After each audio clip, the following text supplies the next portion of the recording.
Hello and welcome to another update video on Bitcoin. I thought we'll do a casual Bitcoin video, and I'll walk you through the key indicators I'm watching. I'll walk you through the weekly chart. We'll see where we stand in relation to the relevant moving averages. So just a bit of an addition to what we've been doing over the recent weeks, in which we talked about Bitcoin's daily and weekly charts extensively, but I haven't talked about seasonalities for a while. I haven't talked about moving averages for a while and the weekly chart indicator. So I think we have no time to waste. Let's just start. First of all, for anybody who's new on this channel, what we're tracking currently on the Bitcoin chart is a possible 5-wave decline in an A wave from this high. I mean, there are many scenarios on the Bitcoin chart that could play out. Yep, there is even a scenario that could take us to new all-time highs. Yep, there is even a scenario that can take us to new all-time highs after one more low. However, it doesn't make sense to focus on every single scenario. There are people who make 50 minutes Bitcoin videos and they talk about all possible scenarios. It's nothing actionable, right? I mean, yeah, I know it's for fun. It's nice for academic exercise and everything, but it's just not useful because we need to understand what the trend is doing right now. We are still in a downtrend and the move to the upside so far is not impulsive. I'll tell you that if we break above resistance and we get a 5-wave move up, then this would be interesting and could indeed confirm that we're on our way to all-time highs. And people won't be ready. People won't be ready, even though we had a support area here. And I specifically highlighted that this here could also be seen as a 1-2 setup. But people won't be ready. And I understand that because the market makes it difficult right now. Yeah. Everybody's bearish and everything. But look, Bitcoin has been in a correction for quite some time. The problem I have is that we really haven't done much for a year. I mean, this market has only been moving sideways for a year. All right. So I could even shift this wave 4 over here. It would be a valid wave count. Or do we even call that a bear market? Can you believe that? Would it be possible to call that a bear market? Maybe even with one more low. It's a year of sideways consolidation. Right? I mean, think about it. Yeah, it's possible. But anyway, I think that anything is possible. What really is important to understand is that Bitcoin is not crashing down impulsively. Bitcoin is moving down in diagonal patterns, and those can change. So I have never confirmed a bear market. I know people would love me to do so. I have intentionally not done that. We have to derive on sight here. We have to take it level by level. And I know people hate it, but at some point that 4-year cycle will just break. That 4-year cycle theory, it'll just break. We just had a few of these 4-year cycles, and people think it's always going to continue like that. Like, there are people who've built, followerships, like hundreds of thousands of followers, and they talk only about they only talk about the 4-year cycle all the time, and they make people believe it's something that's going to carry on and carry on and carry on. It's not going to do that. I mean, I swear. It won't. At some point, it'll break. And okay, maybe there'll be another 4-year cycle. I don't know, but I think it's going to break sooner than many people think. And either the bear market will be shorter than many people think, or a cycle would extend. The question is, what will people call a cycle? I mean, nobody's talking about, cycles in the stock market in the same way. Surely there are also bear markets, but it's not like you have a 4-year cycle and the market always has to repeat it, like as if the market would really do that. I mean, are people so naive? I mean, would the market really give the advantage to the majority of people? No, it won't. I mean, everybody's like watching the 4-year cycle. The market will make changes, yeah, when enough people believe in it. Okay, so it's just very important. When enough people think they have an edge, the market will take it away from them. If you take anything from this video, that's the most important statement. All right, so anyway, we have a resistance area. You probably know that one if you follow the updates. 92,734. to 101,156 as our initial resistance area. The market has been trying to break above it for a couple of weeks. No success yet. Okay, so this is the initial barrier. Once we break above it, the door remains open or is wide open to all-time highs. All right, that doesn't mean we have to get there, but we need to break above this cluster of fib levels here.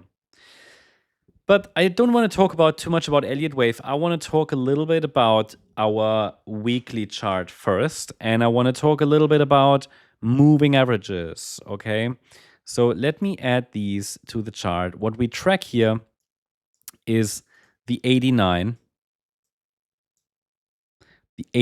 week the 89 week EMA. What I also would like to add to the chart is, and I'm going to add another EMA. I don't know why I deleted it, but I must have deleted 55. I want to add back in the 55 week EMA.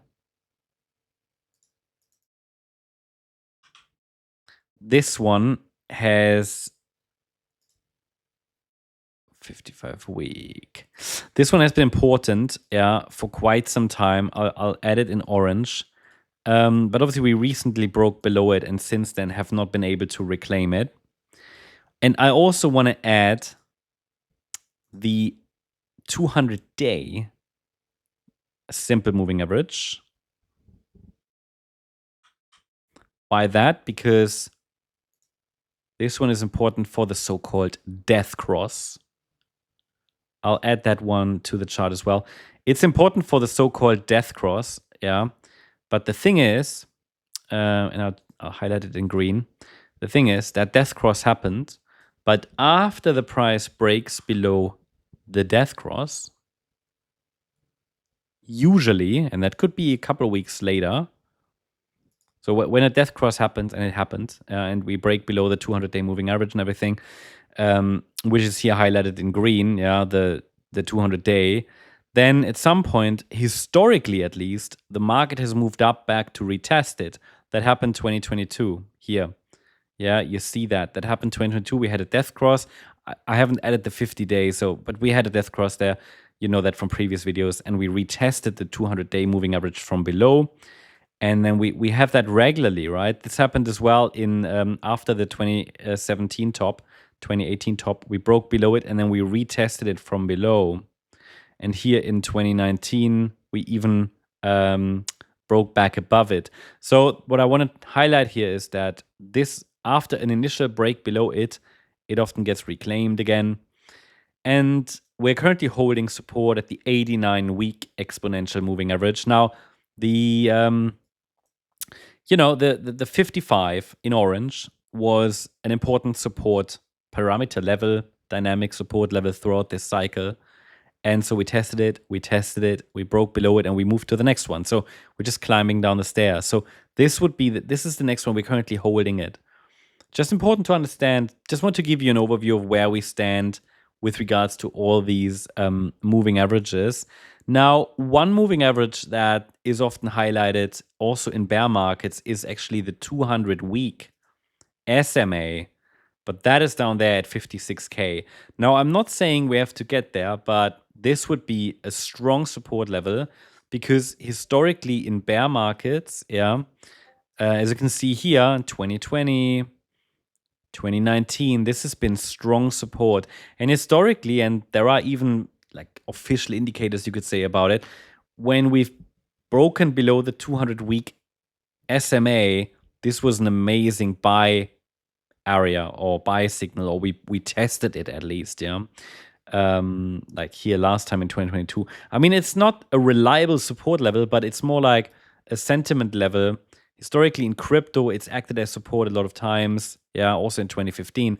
And when we broke below it, that was a gift. So obviously, if that happens, that's just something I will probably come back to at some point. So yeah, that's what I'm watching here at the moment with regards to the moving averages, just to inform you, I mean, again, I think we should soon at some point get that B wave bounce, and that will likely take us at least to or above the 200-day moving average, okay? Now, where are we in terms of, in terms of other indicators? Is there anything important? I think what is particularly interesting is that the weekly MACD is starting to reduce downside momentum. This is interesting. In the last couple of weeks, we've seen that. Now we don't really have a reversal yet, but last time that happened was here in April, and we started to see a momentum shift back to the upside. So it's just something that, and also the MACD on the weekly chart is it's come down quite a lot. Okay, I mean, look at where we are now. We're not at 2022 levels yet, but we're getting close. All right, so that's good. I think the weekly RSI, it's not in oversold conditions yet. So also like the MACD, we're not in 2022 RSI, weekly RSI areas yet. Not yet, but we're not too far away. And the monthly MACD, I mean, that is something that worries me a bit. Okay, the monthly MACD, we had a bearish cross on the monthly MACD. Okay, I talked about that, I think, 1 or 2 months ago. And so this is something that worries me a bit. Whenever that happened, it indeed led to further corrections. Last time that happened, that was in January 22, and the market then moved into a larger bear market.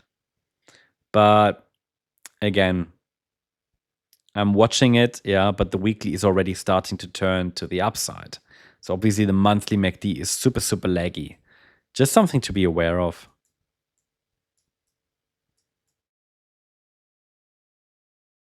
Technically speaking, the monthly RSI is still in the above 50 range. So technically still in the bullish range.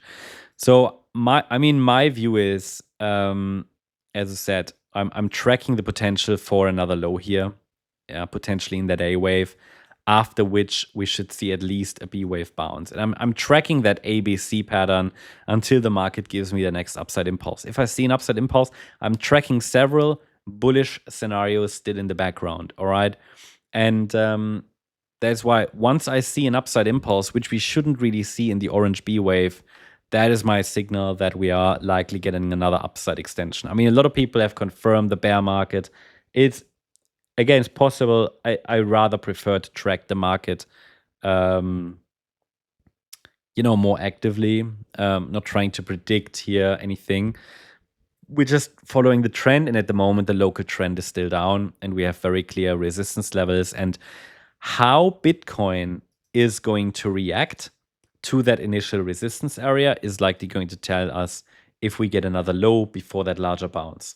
A break above 101,156 would, I think, open the door to a test at least here of the October highs, the late October highs around 117K. There's strong resistance in that area. If we add the VRVP, you see the point of control is just below that high from October, around 112, 113K. So there's likely going to be strong resistance, and these levels often act as a magnet. So just want to give you an overall idea of the structure. I mean, to be fair, not too much is happening right now, but I wanted to give you a bit of an idea of the indicators before we wrap up the video. What I wanted to do is, hold on, Bitcoin. I wanted to take a quick look at the seasonalities, okay? And if we look at seasonalities, I mean, December is usually very mixed. November was obviously very red. Again, November is sometimes red, sometimes green. Usually October is green. This year was bad as well. So it's not really been a very successful Q4. Absolutely not. Often it is, but this year seems to be a bit different. And December so far is very, very neutral. I mean, you don't really see, let's say, consistency in December usually on the Bitcoin chart, right? It's usually, historically, if you take an overall average, a bullish month, but then that doesn't guarantee that our year here has to be green. At the moment, it still is, barely. But then we can already look forward into January, and January average 10% up, but again, there are a lot of red years as well. So what normally is let's say the clearest or more clearly, most bullish year is normally October, but also this year wasn't bullish.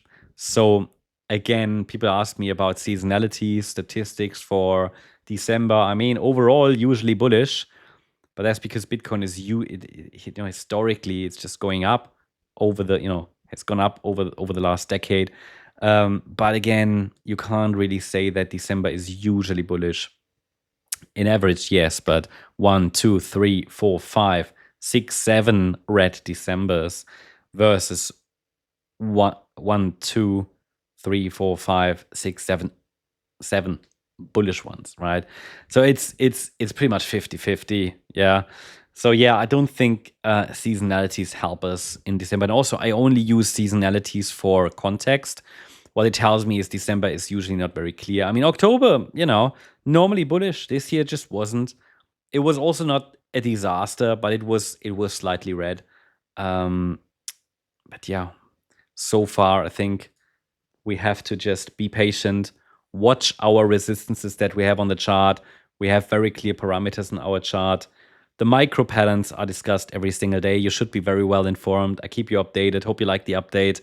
If you did, please hit the like button, leave a comment, and subscribe. And if you really like the content, then please check out the channel membership. Thanks so much. Bye-bye.